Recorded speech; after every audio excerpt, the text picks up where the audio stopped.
The massive crystalline dome of the Galactic Council chamber stretched like an inverted ocean, its translucent walls shifting with holographic data streams and ancient ceremonial markings. Gravity generators hummed softly, creating unique atmospheric conditions that could simultaneously support hundreds of different species. Today, those generators worked overtime to accommodate the diverse biological requirements of the most prestigious diplomatic gathering in known space. Captain Michael Thompson stood at the chamber's entrance, surrounded by his small but exceptional team. To his left, Lieutenant Rachel Alvarez, a quantum communications specialist whose neural implants glimmered subtly beneath her skin. To his right, Chief Engineer Jack Reynolds, whose hands bore the intricate cybernetic augmentations of a lifetime, spent wrestling with impossible technological challenges. Behind them, Dr. Emily Nakamura, their xenobiological expert, and Marcus Green, their diplomatic protocol analyst. They looked painfully small against the backdrop of alien delegations.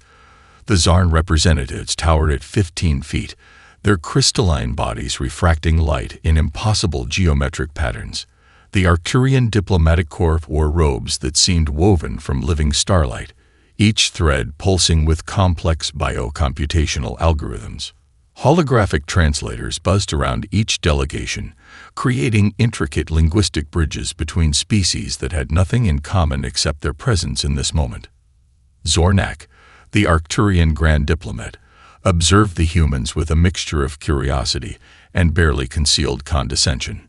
His 6 eyes, each a different color and operating on different visual spectrums, scanned the human delegation.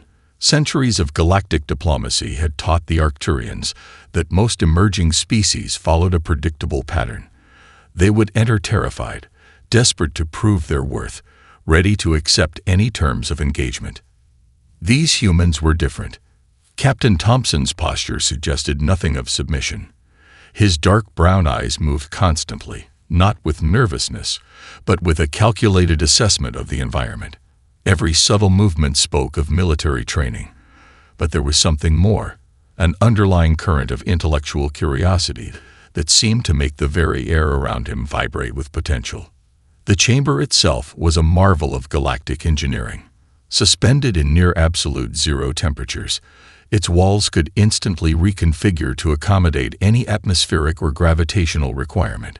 Diplomatic seating areas floated like living ecosystems, each designed to provide optimal comfort for species ranging from methane-breathing, silicon-based life forms to energy beings that existed more as complex mathematical equations than physical entities. Whispers began to ripple through the assembled delegates. Humans were new, almost embarrassingly recent additions to the galactic community. Most species took thousands of years to develop interstellar travel. Humanity had done it in less than 3 centuries. This alone was noteworthy, but there was something else, something that made the more experienced delegates uncomfortable.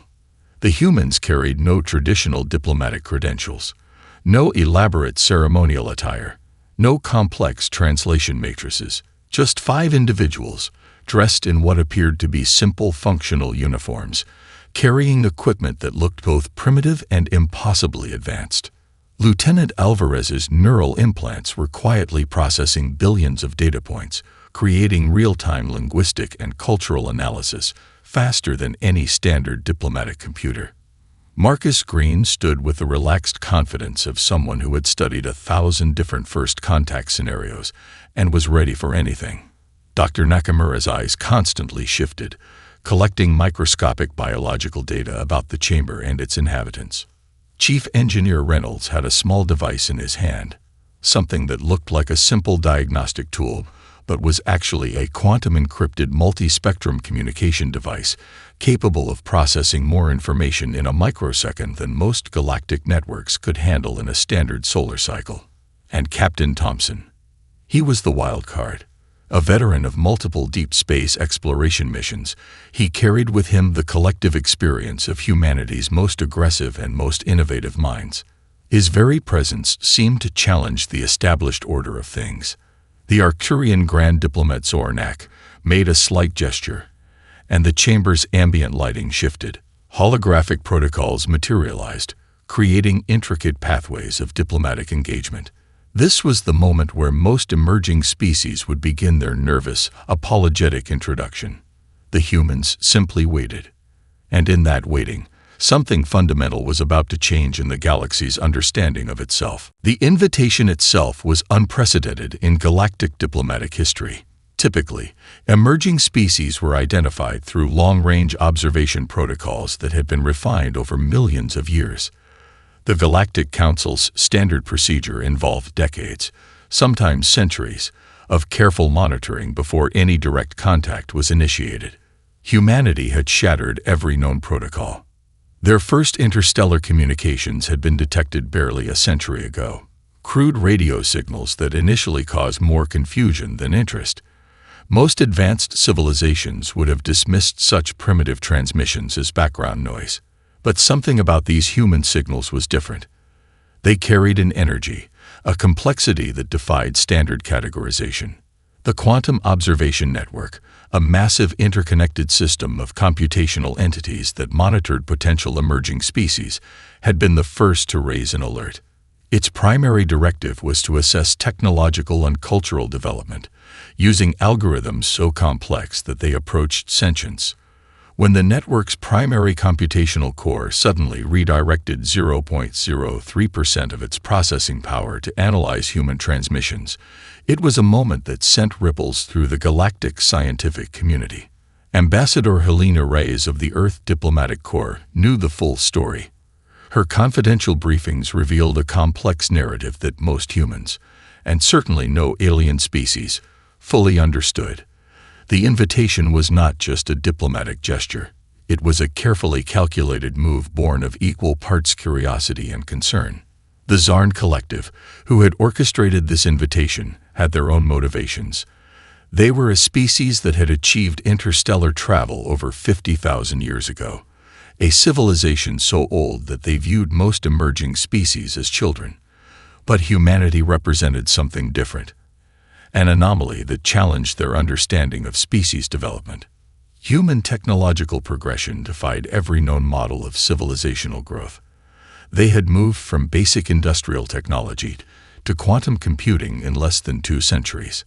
Their ability to solve complex systemic challenges seemed to emerge from a unique form of collective problem-solving that most galactic species found incomprehensible. The invitation itself was a masterpiece of diplomatic complexity. On the surface, it appeared to be a standard probationary membership offer, the kind extended to dozens of emerging species each galactic cycle. But those who understood the nuanced language of interstellar diplomacy knew it was something more. Each word had been carefully crafted by the most advanced linguistic algorithms in the known universe. The document was a test, a probe designed to measure humanity's response. It contained subtle linguistic traps, complex diplomatic challenges that had systematically eliminated dozens of species in previous assessment cycles. Most emerging species would spend months, sometimes years, preparing their response. They would consult existing members, hire expensive diplomatic consultants, and approach the invitation with a combination of terror and subservience. Humanity had responded in less than 3 standard weeks, and their response was nothing short of revolutionary. The initial communication had been a simple, direct document that completely dismantled the complex linguistic structures of the invitation. Where most species would use elaborate, deferential language, the humans had responded with a clinical precision that was both refreshing and terrifying. They didn't ask for guidance. They didn't plead for acceptance. Instead, they proposed a framework of potential collaborative engagement that suggested they viewed the Galactic Council not as an authority to be feared, but as a potential partner to be evaluated. The diplomatic algorithms went into overdrive. Complex computational models that had predicted thousands of potential response scenarios found themselves completely unable to categorize the human communication. It was as if humanity had looked at the intricate, millennia-old rules of galactic diplomacy and decided to write an entirely new set of rules.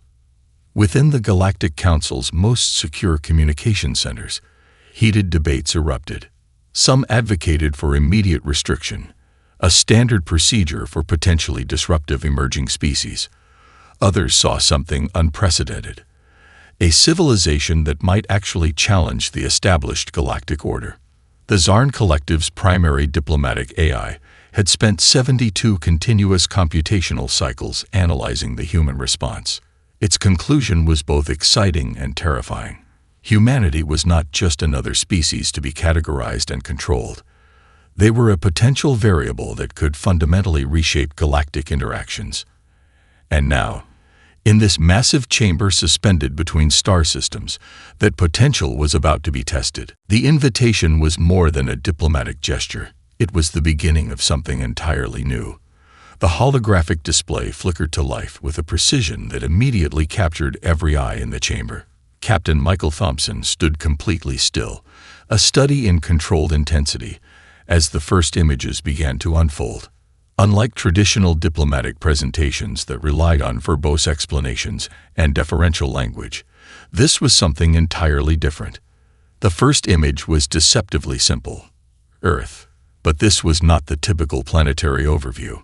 This was a comprehensive visual narrative of human survival and innovation. Scenes shifted rapidly, from the earliest human migrations to the most recent deep space colonies. Each transition was calculated, each moment a testament to human adaptability. Dr. Emily Nakamura controlled the presentation's backend, her neural interfaces working in perfect synchronization with the holographic systems. What appeared to be a simple visual display was actually a complex, multilayered information matrix, delivering different levels of data simultaneously to different species' perception ranges. The Arcturian delegates noticed something unusual immediately. Most species presented their history as a linear progression, a neat, ordered timeline of achievements. Humanity's presentation was more like a complex neural network, with achievements interconnecting in ways that defied traditional categorical thinking. Thompson began to speak, his voice calibrated to precise linguistic frequencies that would translate with maximum clarity across species. Humanity's journey is not about individual achievements, he stated, but about our capacity for collective problem-solving. The first major section focused on environmental challenges. Holographic models showed how humans had transformed near uninhabitable environments. The Antarctic research stations appeared first, complex ecosystems built in temperatures that would kill most known life forms. Then came the underwater cities, massive structures that didn't just survive beneath the ocean but thrived, creating new forms of sustainable human civilization. Zornak leaned forward, six eyes focusing with increasing intensity. The computational models running in the background of the council chamber were struggling to categorize what they were seeing. The presentation shifted to technological development. But this was not a simple showcase of machines. Each technological breakthrough was presented as a solution to a specific human challenge. The quantum computing demonstration was particularly striking. Instead of showing raw computational power, Thompson illustrated how these systems solved complex humanitarian problems, predicting and mitigating global health crises, optimizing resource distribution, creating adaptive learning systems for global education. Lieutenant Rachel Alvarez took over a segment of the presentation, focusing on human communication technologies. What she revealed was nothing short of revolutionary. Humanity had developed communication systems that could adapt in real time to linguistic and cultural differences. The underlying algorithm wasn't just a translation matrix. It was a living, evolving system of cross-cultural understanding. Marcus Green's contribution was perhaps the most subtle and most powerful. He presented human diplomatic and conflict resolution methodologies. Unlike the rigid, hierarchical negotiation systems of most galactic species, human approaches emphasized adaptability, empathy, and creative problem-solving. The holographic models showed how human mediation techniques had resolved conflicts that would have been considered impossible by traditional galactic standards. Chief Engineer Jack Reynolds demonstrated something that made several alien delegates visibly uncomfortable. He showed humanity's approach to technological integration. Most species develop technologies in isolation, protecting their innovations. Humans had created open-source frameworks that allowed rapid, collaborative technological development. The speed of human innovation was not just about individual brilliance. It was about their ability to work collectively, to share knowledge, to build upon each other's achievements with unprecedented speed. The final segment was a visual and computational symphony. It showed human achievements not as a linear progression, but as a complex, interconnected web of innovation. Space exploration, medical breakthroughs, environmental adaptation, social evolution, all presented as part of a single dynamic system. What made the presentation truly extraordinary was its underlying message. This was not a plea for acceptance. This was a declaration of potential. Humanity was not asking to be admitted to the galactic community. They were demonstrating that they could fundamentally transform that community. As the presentation concluded, the chamber was silent. The computational models that had been analyzing the data were producing results that defied previous understanding. The Zarn delegates exchanged looks of an emotion that was close to, but not quite, fear. Captain Thompson's final words hung in the air. "We are not here to be evaluated. We are here to collaborate." The chamber's ambient temperature seemed to drop as Chief Engineer Jack Reynolds stepped forward. In his hand, he held what appeared to be a simple quantum processor, a device no larger than a human hand. But to the assembled alien delegates, it represented something far more complex and terrifying. The Quantum Adaptive Response Network, or QUARN, was not just a technological achievement. It was a fundamental reimagining of computational intelligence. Reynolds began his demonstration with a series of holographic projections that immediately captured the Council's attention. Most advanced civilizations viewed artificial intelligence as a tool to be carefully controlled, a potential threat to be managed. Humans had done something entirely different. QUARN was less an artificial intelligence and more a collaborative computational ecosystem. The first simulation showed a complex environmental disaster scenario. Most species would approach such a challenge with rigid, pre-programmed response protocols. The QUARN system did something unprecedented. It didn't just analyze the problem. It began to evolve solutions in real time, drawing from multiple disciplines, creating adaptive strategies that changed with each microsecond of new data. Dr. Emily Nakamura provided context, her voice calm and precise. "Traditional computational systems solve problems," she explained. QUARN anticipates and prevents them. The demonstration moved through a series of increasingly complex scenarios. Military strategists from the Zarn Collective watched with growing unease. The simulation showed how QUARN could predict and counter complex strategic challenges not just in military contexts, but in diplomatic, environmental, and social systems. One particularly striking moment came when Reynolds demonstrated QUARN's ability to simultaneously manage multiple complex systems. A holographic model showed a simulation of global resource management that was so intricate, so dynamically adaptive, that it made the most advanced alien computational systems look like primitive counting devices.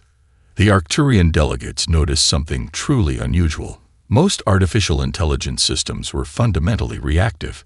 QUARN was predictive, collaborative, and seemingly capable of genuine creativity. It didn't just process information. It generated novel solutions that defied traditional computational logic. A military simulation left the Council delegates stunned. Where most strategic systems would offer a set of predetermined responses, QUARN generated entirely new approaches that seemed to emerge from a form of computational intuition. It wasn't just analyzing potential conflict scenarios. It was finding ways to prevent conflicts from emerging in the first place. Lieutenant Rachel Alvarez stepped forward to demonstrate the system's communication capabilities. QUARN wasn't just a computational network, it was a linguistic and cultural adaptation engine.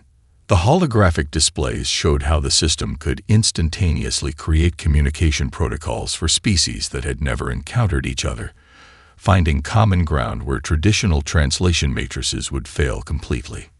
The technological implications were staggering. Most galactic species viewed technology as a set of tools to be controlled. Humanity had created a technological ecosystem that was fundamentally alive, fundamentally adaptive. Marcus Green provided the diplomatic context. HFY represents more than a technological achievement, he explained. It's a new approach to problem solving. We don't just use technology to solve problems. We use technology to understand problems in ways we've never imagined. The most unsettling aspect for the alien delegates was the system's underlying philosophy. Most technological developments were proprietary, carefully guarded.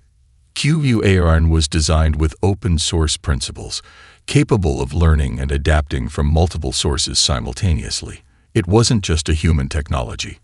It was a potential platform for collective intelligence. Computational models throughout the chamber were working overtime. The Zarn's most advanced analysis systems were producing results that seemed to defy logical interpretation. HFY wasn't just a technological system. It was a potential paradigm shift in how intelligence itself could be understood.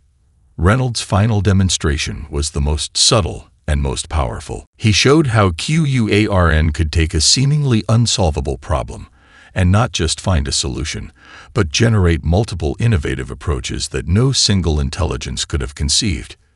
The chamber was absolutely silent. The Arcturian Grand Diplomat Zornak realized something fundamental was happening. This was not a presentation of technology. This was a presentation of an entirely new way of thinking about intelligence, about problem solving, about the very nature of collaborative potential. Captain Michael Thompson's earlier statement echoed in the silence. We are not here to be evaluated. We are here to collaborate. Now, with HFY's demonstration complete, those words took on a whole new meaning. Marcus Green's presentation was nothing like the traditional cultural overviews typically presented to the Galactic Council, where most species showed carefully curated historical narratives. Humanity offered something far more dynamic, a living, breathing exploration of cultural adaptation and resilience.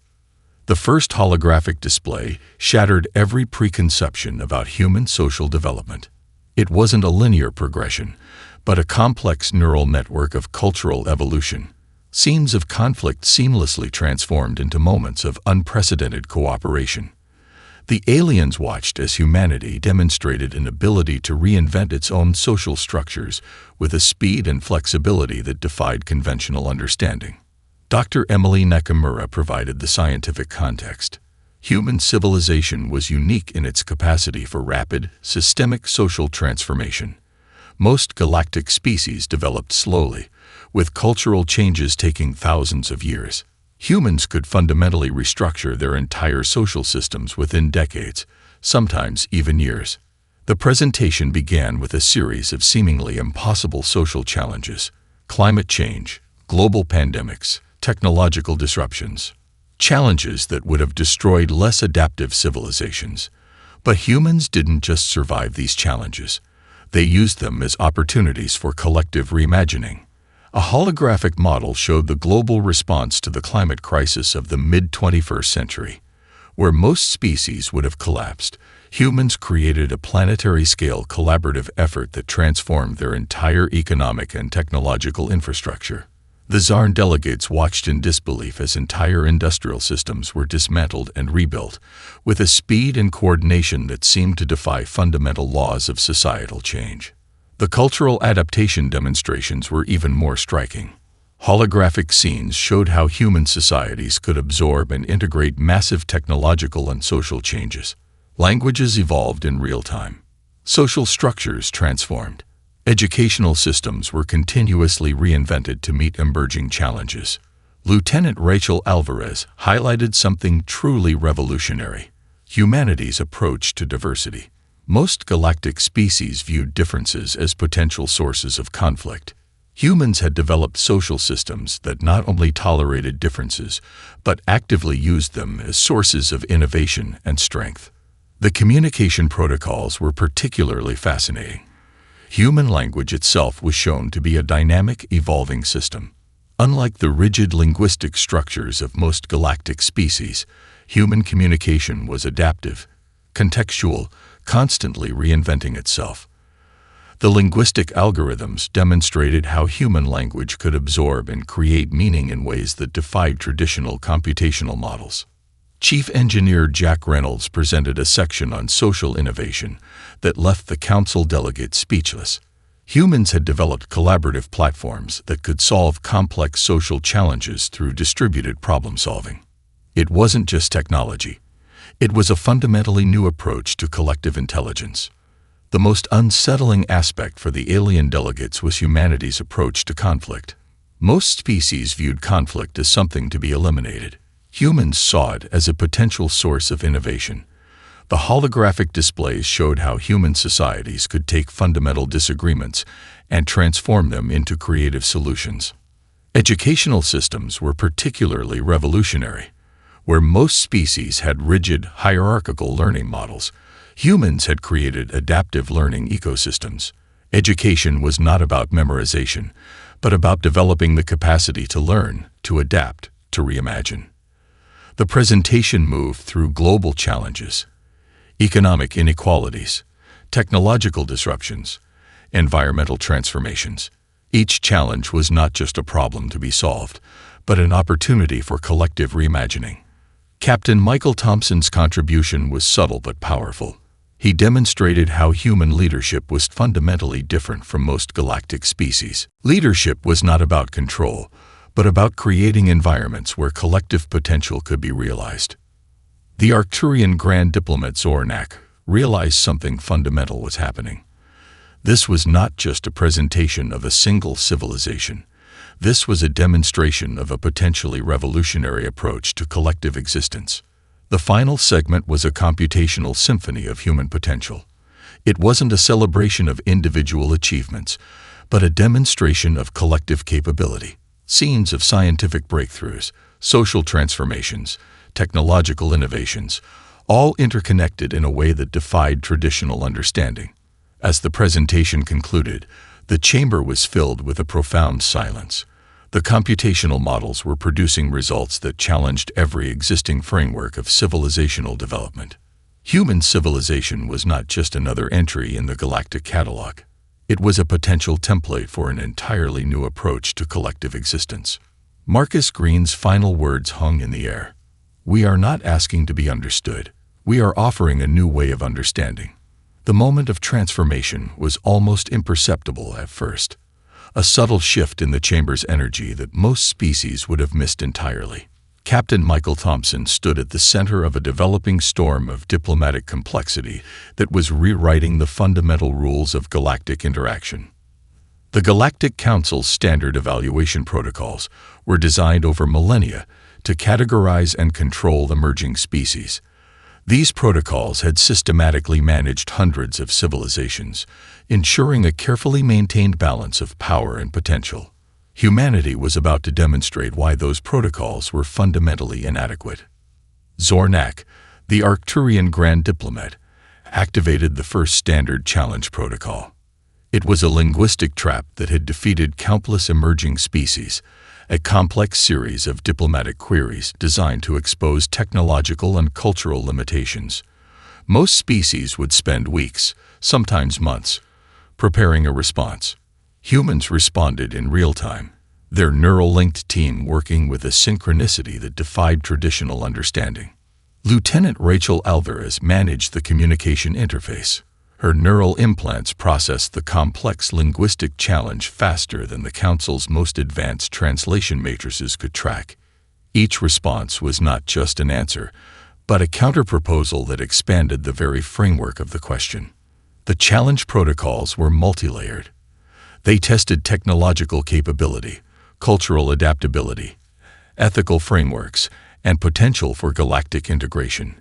Humans didn't just meet these challenges, they transformed them into opportunities for collaborative reimagining. Chief Engineer Jack Reynolds demonstrated this most dramatically during the technological assessment. Where most species would present their most advanced technologies defensively, humans offered their innovations as potential collaborative platforms. The QUARN system began to interface with the Council's own computational networks, not as an invasion, but as a potential evolutionary step. Dr. Emily Nakamura managed the cultural complexity assessment. Most species approached such evaluations as a form of judgment. Humans presented their cultural development as an ongoing adaptive process. Their social systems were not fixed structures, but living, evolving ecosystems of potential. Marcus Green handled the diplomatic intricacies. His approach was revolutionary. Instead of attempting to prove humanity's worthiness, he consistently repositioned the conversation. Each diplomatic challenge became an opportunity to demonstrate humanity's potential for collaborative innovation. The council delegates began to realize something fundamental was happening. This was not a standard evaluation. This was a fundamental challenge to the entire existing model of galactic interaction. Computational models throughout the chamber were producing increasingly erratic results. The Zarn's most advanced predictive systems were failing to categorize human responses. Each interaction created multiple potential outcomes that defied traditional probabilistic models. The challenge moved through increasingly complex scenarios: technological integration, cultural exchange, potential conflict resolution. Each area became a demonstration of human potential rather than a test to be passed. A particularly striking moment came during a simulated diplomatic conflict resolution scenario. Most species would approach such a challenge with rigid, predetermined response protocols. Humans generated multiple innovative approaches that created entirely new frameworks of understanding. The Arcturian delegates noticed something truly unusual. Humans were not trying to prove their superiority. They were demonstrating a fundamentally different approach to collective problem-solving. Each challenge was an opportunity for mutual growth, not a competition to be won. Captain Thompson's team worked with a level of synchronicity that seemed almost telepathic. Their neural interfaces and collaborative technologies allowed them to process and respond to challenges with the speed and depth that left the council delegates struggling to comprehend. The evaluation protocols began to break down. These were not designed to handle a species that viewed challenges as collaborative opportunities rather than competitive tests. Zornak realized the fundamental transformation that was occurring. The Galactic Council had always viewed its evaluation process as a way to control and categorize emerging species. Humanity was demonstrating that true potential couldn't be contained by such limited frameworks. As the challenge protocols reached their final stages, the chamber was filled with a profound sense of something unprecedented. This was not just an evaluation of a new species. This was a potential revolution in how galactic civilizations might understand themselves. Captain Michael Thompson's earlier statement echoed with increasing significance. We are not here to be evaluated. We are here to collaborate. The Galactic Council was about to discover exactly what that meant. The moment Marcus Green began to speak, the entire chamber seemed to hold its collective breath. This was not going to be a traditional diplomatic proposal. This was going to be something entirely different. The holographic displays began to shift, creating a three-dimensional representation of potential collaborative frameworks that defied every existing model of galactic interaction. Most species approached diplomatic relations as a series of carefully negotiated limitations. Humans were proposing something radical: a living, adaptive diplomatic ecosystem. Captain Michael Thompson stood slightly behind Green, a strategic positioning that spoke volumes about human collaborative leadership. Where most delegations would have their lead diplomat front and center, humans demonstrated a fluid approach to representation that itself was a form of diplomatic innovation. Green's proposal began with something unprecedented. Instead of requesting membership or seeking approval, humanity was offering a comprehensive framework for mutual development. The holographic model showed potential collaborative initiatives that spanned technological innovation, cultural exchange, scientific research, and systemic problem-solving. The Zarn Collective's diplomatic algorithms were working overtime. Each proposed collaborative framework was not a fixed structure, but a dynamic system capable of continuous adaptation. Most galactic diplomatic models were essentially static, designed to maintain a carefully balanced status quo.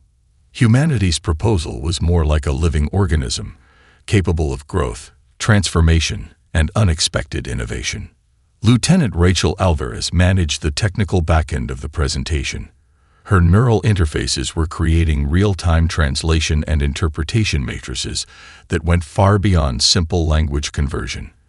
These were adaptive communication protocols that could find common ground between fundamentally different ways of thinking.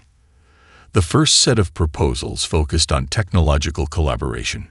Humanity wasn't offering its technologies as finished products to be consumed. Instead, they proposed open-source collaborative platforms that would allow for collective innovation. The QUARN system demonstrated how such collaborative technologies could work, creating adaptive problem-solving ecosystems that transcended individual species limitations.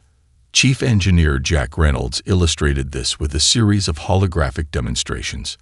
Potential joint research initiatives showed how human adaptive technologies could be integrated with existing galactic systems. But more importantly, these were not one-way transfers of technology. They were proposed as mutual learning opportunities. Dr. Emily Nakamura's contribution was particularly striking. She presented frameworks for cross-cultural understanding that went beyond traditional diplomatic exchange programs.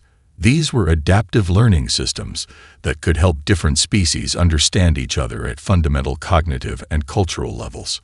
The diplomatic proposal challenged every existing model of galactic interaction. Most species viewed diplomatic relations as a zero-sum game, a careful negotiation of limited resources and potential conflicts. Humans were proposing something entirely different. A collaborative approach where the very act of interaction could generate new potential. Zornak, the Arcturian Grand Diplomat, realized something fundamental was happening. This was not a typical first contact scenario. This was a potential paradigm shift in how galactic civilizations might understand themselves and each other. The proposal included frameworks for addressing some of the most complex challenges facing galactic civilization: environmental restoration, technological development, conflict resolution. Each area was presented not as a problem to be managed, but as an opportunity for collective growth. Most shocking to the assembled delegates was the underlying philosophy of the proposal. Humans weren't seeking to join the Galactic Council as a subordinate member. They were offering a fundamentally new approach to collective existence. The diplomatic framework suggested that diversity itself was a form of collective strength, not a challenge to be overcome. The computational models tracking the presentation were producing results that defied traditional diplomatic analysis. Each proposed collaborative framework created multiple potential outcomes, a level of complexity that most galactic systems found both terrifying and exciting. As Green's presentation reached its conclusion, the chamber was filled with a profound sense of something unprecedented. This was not just a diplomatic proposal. This was a potential blueprint for a new way of understanding collective potential. The final visualization was the most powerful. It showed not just humanity's potential contributions, but a dynamic model of how different species might collaborate in ways that generated entirely new forms of collective intelligence. Captain Thompson's earlier statement echoed with increasing significance. We are not here to be evaluated. We are here to collaborate. The Galactic Council was about to discover exactly what that meant. Marcus Green's final words hung in the air, a challenge and an invitation. Collaboration is not about agreement. It's about creating something neither of us could have imagined alone. The emergency session of the Galactic Council lasted solar cycles, a period of intense deliberation that would be recorded in diplomatic archives for millennia to come. What had begun as a standard first contact evaluation had transformed into something far more profound, a fundamental challenge to the existing models of galactic civilization. Computational systems throughout the Council's primary communication networks worked in continuous overdrive. The human delegation had introduced variables that defied every existing predictive model. Most species approached first contact as a carefully managed process of categorization and control. Humanity had rewritten the entire script. The Zarn Collective's primary diplomatic AI produced a report that sent shockwaves through the galactic diplomatic community. It was not a traditional assessment, but a comprehensive analysis that suggested humanity represented more than just a new member of the galactic community. They were a potential catalyst for systemic transformation. Individual species began to process the implications differently. The silicon-based Krull Confederacy saw potential technological synergies. The energy matrix civilizations of the Proxima cluster were fascinated by humanity's adaptive communication protocols. The ancient Arcturian diplomatic corps found themselves both terrified and inexplicably excited. Captain Michael Thompson and his team were not even present for most of these deliberations. This itself was a diplomatic statement, where most emerging species would anxiously await judgment. Humans had presented their potential and returned to their own ongoing work. The very act of not waiting became a form of communication. Diplomatic channels buzzed with unprecedented activity. The initial probationary hearing had become something far more significant. Humanity had not just presented themselves as a potential galactic member. They had proposed an entirely new framework of collective existence. The most controversial aspect was humanity's open-source approach to technological and cultural development. Most galactic civilizations carefully guarded their innovations, treating technological advancement as a form of competitive capital. Humans were proposing something radical, a collaborative model where innovation itself became a shared resource. Dr. Emily Nakamura's cross-cultural research frameworks became a particular point of fascination. Her proposed adaptive learning systems suggested ways of understanding that went beyond traditional communication models. It was not just about translation, but about creating genuine platforms of mutual comprehension. The Quantum Adaptive Response Network, QUARN, became a focal point of intense discussion. Military strategists from various species analyzed its potential with a mixture of fear and fascination. Here was a computational system that didn't just process information, but seemed capable of genuine creative problem-solving. Lieutenant Rachel Alvarez's communication protocols received special attention. Her neural-linked adaptive translation systems suggested possibilities for communication that went beyond language, a potential breakthrough in understanding between fundamentally different forms of intelligence. Chief Engineer Jack Reynolds' collaborative technology frameworks challenged every existing model of technological development. Most species viewed technology as a form of competitive advantage. Humans were proposing it as a collaborative ecosystem of potential. Marcus Green's diplomatic proposals became the subject of extensive academic and diplomatic analysis. His framework suggested that diversity itself was not a challenge to be managed, but a fundamental source of collective strength and innovation. The final resolution, when it came, was unprecedented. Humanity was not granted a traditional probationary membership. Instead, they were offered something entirely new, a collaborative partnership that recognized their potential as a transformative force in galactic civilization. The Arcturian Grand Diplomat Zornak's official statement captured the profound nature of the moment. Humanity does not seek to join the Galactic Council. Humanity challenges us to reimagine what the Galactic Council could be. Some species advocated for immediate restrictions. Others saw unprecedented potential. The most forward-thinking diplomatic analysts recognized that humanity represented more than a new member. They were a potential evolutionary step in galactic interaction. The computational models continued to produce fascinating results. Each analysis suggested that humanity's approach was not just about technological or diplomatic innovation. It was about a fundamentally different way of understanding collective potential. As the deliberations concluded, one thing became clear. The universe had just encountered a species that did not view challenges as obstacles to be overcome, but as opportunities to be explored. Captain Michael Thompson's initial statement echoed with increasing significance. We are not here to be evaluated. We are here to collaborate. The Galactic Council had discovered exactly what that meant, and nothing would be the same again.